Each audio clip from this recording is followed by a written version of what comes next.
Chapter 12. So I came back. For a long time I must have been insensible upon the machine. The blinking succession of the days and nights was resumed. The sun got golden again, the sky blue. I breathed with greater freedom. The fluctuating contours of the land ebbed and flowed. The hand spun backward upon the dials. At last I saw again the dim shadows of houses, the evidences of decadent humanity. These too changed and passed, and others came. Presently, when the million dial was at zero, I slackened speed. I began to recognize our own petty and familiar architecture. The thousands hand ran back to the starting point. The day and night flapped slower and slower. Then the old walls of the laboratory came round me. Very gently now I slowed the mechanism down. I saw one little thing that seemed odd to me. I think I have told you that when I set out, before my velocity became very high, Mrs. Watchett had walked across the room, traveling, as it seemed to me, like a rocket. As I returned, I passed again across that minute when she traversed the laboratory. But now her every motion appeared to be the exact inversion of her previous ones. The door at the lower end opened, and she glided quietly up the laboratory, back foremost, and disappeared behind the door by which she had previously entered. Just before that, I seemed to see Hillier for a moment, but he passed like a flash. Then I stopped the machine and saw about me again the old familiar laboratory, my tools, my appliances, just as I had left them. I got off the thing, very shaky, and sat down upon my bench. For several minutes I trembled violently. Then I became calmer. Around me was my old workshop again, exactly as it had been. I might have slept there, and the whole thing have been a dream. And yet, not exactly. The thing had started from the southeast corner of the laboratory. It had come to rest again in the northwest, against the wall where you saw it. That gives you the exact distance from my little lawn to the pedestal of the White Sphinx into which the Morlocks had carried my machine. For a time, my brain went stagnant. Presently, I got up and came through the passage here, limping because my heel was still painful, and feeling sorely begrimed. I saw the Pall Mall Gazette on the table by the door. I found the date was indeed today, and looking at the timepiece, saw the hour was almost 8 o'clock. I heard your voices and the clatter of plates. I hesitated. I felt so sick and weak. Then I sniffed good wholesome meat and opened the door on you. You know the rest.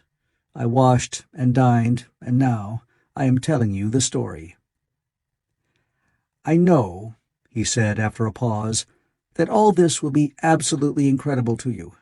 To me, the one incredible thing is that I am here tonight in this old, familiar room, looking into your friendly faces and telling you these strange adventures.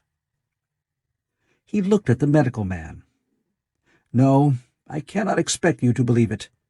Take it as a lie, or a prophecy. Say I dreamed it in the workshop. Consider I have been speculating upon the destinies of our race until I have hatched this fiction. Treat my assertion of its truth as a mere stroke of art to enhance its interest. And, taking it as a story, what do you think of it? He took up his pipe and began, in his old accustomed manner, to tap with it nervously upon the bars of the grate. There was a momentary stillness. Then chairs began to creak, and shoes to scrape upon the carpet. I took my eyes off the time-traveler's face and looked round at his audience.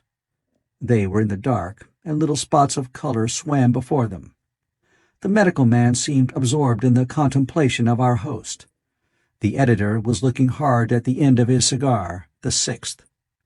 The journalist fumbled for his watch. The others, as far as I remember, were motionless.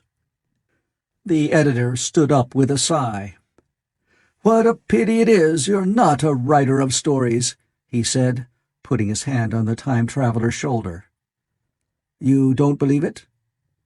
Well, I thought not. The time-traveler turned to us. Where are the matches? He said. He lit one and spoke over his pipe, puffing. To tell you the truth, I hardly believe it myself. And yet— His eye fell with a mute inquiry upon the withered white flowers upon the little table. Then he turned over the hand holding his pipe, and I saw he was looking at some half-healed scars on his knuckles. The medical man rose, came to the lamp, and examined the flowers. The gynaeceum's odd, he said. The psychologist leaned forward to see, holding out his hand for a specimen. I'm hanged if it isn't 1:45, said the journalist. How shall we get home? Plenty of cabs at the station, said the psychologist. It's a curious thing, said the medical man, but I certainly don't know the natural order of these flowers. May I have them? The time-traveler hesitated. Then suddenly, certainly not. Where did you really get them? Said the medical man. The time-traveler put his hand to his head. He spoke like one who was trying to keep hold of an idea that eluded him. They were put into my pocket by Weena when I traveled into time. He stared around the room. I'm damned if it isn't all going. This room, and you, and the atmosphere of every day is too much for my memory. Did I ever make a time machine, or a model of a time machine? Or is it all only a dream? They say life is a dream, a precious poor dream at times, but I can't stand another that won't fit. It's madness. And where did the dream come from? I must look at that machine, if there is one. He caught up the lamp swiftly and carried it, flaring red, through the door into the corridor. We followed him. There in the flickering light of the lamp was the machine sure enough, squat, ugly, and askew. A thing of brass, ebony, ivory, and translucent glimmering quartz. Solid to the touch, for I put out my hand and felt the rail of it, and with brown spots and smears upon the ivory, and bits of grass and moss upon the lower parts, and one rail bent awry. The time-traveler put the lamp down on the bench and ran his hand along the damaged rail. It's all right now, he said. The story I told you was true. I'm sorry to have brought you out here in the cold. He took up the lamp, and in an absolute silence we returned to the smoking room. He came into the hall with us and helped the editor on with his coat. The medical man looked into his face, and with a certain hesitation told him he was suffering from overwork, at which he laughed hugely. I remember him standing in the open doorway, bawling good night. I shared a cab with the editor. He thought the tale a gaudy lie. For my own part, I was unable to come to a conclusion. The story was so fantastic and incredible, the telling so credible and sober. I lay awake most of the night thinking about it. I determined to go next day and see the time-traveler again. I was told he was in the laboratory, and being on easy terms in the house, I went up to him. The laboratory, however, was empty. I stared for a minute at the time machine and put out my hand and touched the lever. At that, the squat, substantial-looking mass swayed like a bough shaken by the wind. Its instability startled me extremely, and I had a queer reminiscence of the childish days when I used to be forbidden to meddle. I came back through the corridor. The time-traveler met me in the smoking room. He was coming from the house. He had a small camera under one arm and a knapsack under the other. He laughed when he saw me and gave me an elbow to shake. "I'm frightfully busy," said he, "with that thing in there." "But is it not some hoax?" I said. "Do you really travel through time?" "Really and truly I do." And he looked frankly into my eyes. He hesitated. His eye wandered about the room. "I only want half an hour," he said. "I know why you came, and it's awfully good of you. There's some magazines here, If you'll stop to lunch, I'll prove you this time-traveling up to the hilt, specimen and all. If you'll forgive my leaving you now." I consented, hardly comprehending then the full import of his words, and he nodded and went on down the corridor. I heard the door of the laboratory slam, seated myself in a chair, and took up a daily paper. What was he going to do before lunchtime? Then suddenly I was reminded by an advertisement that I had promised to meet Richardson, the publisher, at 2. I looked at my watch and saw that I could barely save that engagement.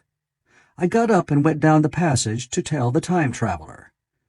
As I took hold of the handle of the door, I heard an exclamation, oddly truncated at the end, and a click and a thud.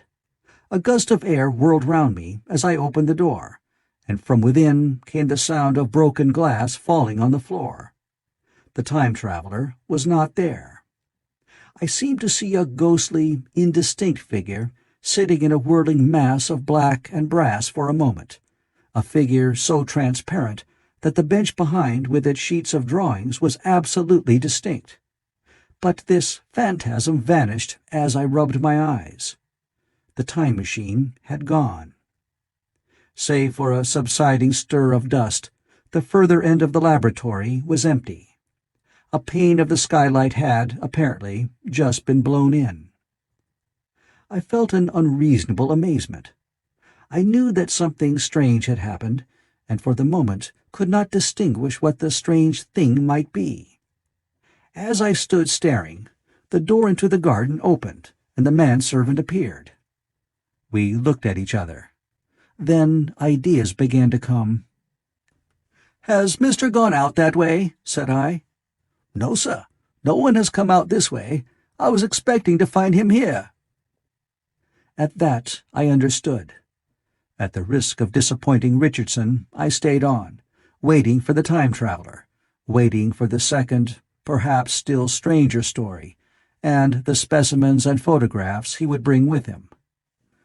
But I am beginning now to fear that I must wait a lifetime.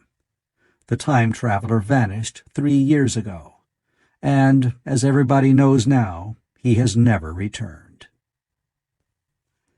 Epilogue. One cannot choose but wonder. Will he ever return? It may be that he swept back into the past and fell among the blood-drinking, hairy savages of the age of unpolished stone, into the abysses of the Cretaceous Sea, or among the grotesque saurians, the huge reptilian brutes of the Jurassic times. He may even now, if I may use the phrase, be wandering on some plesiosaurus-haunted oolitic coral reef, or beside the lonely saline lakes of the Triassic Age. Or did he go forward, into one of the nearer ages, in which men are still men, but with the riddles of our own time answered and its wearisome problems solved? Into the manhood of the race, for I, for my own part, cannot think that these latter days of weak experiment, fragmentary theory, and mutual discord are indeed man's culminating time. I say, for my own part, he, I know, for the question had been discussed among us long before the time machine was made, thought but cheerlessly of the advancement of mankind, and saw in the growing pile of civilization only a foolish heaping that must inevitably fall back upon and destroy its makers in the end. If that is so, it remains for us to live as though it were not so. But to me, the future is still black and blank, is a vast ignorance, lit at a few casual places by the memory of his story. And I have by me, for my comfort, 2 strange white flowers, shriveled now and brown and flat and brittle, to witness that even when mind and strength had gone, gratitude and a mutual tenderness still lived on in the heart of man. The End of the Time Machine by H. G. Wells.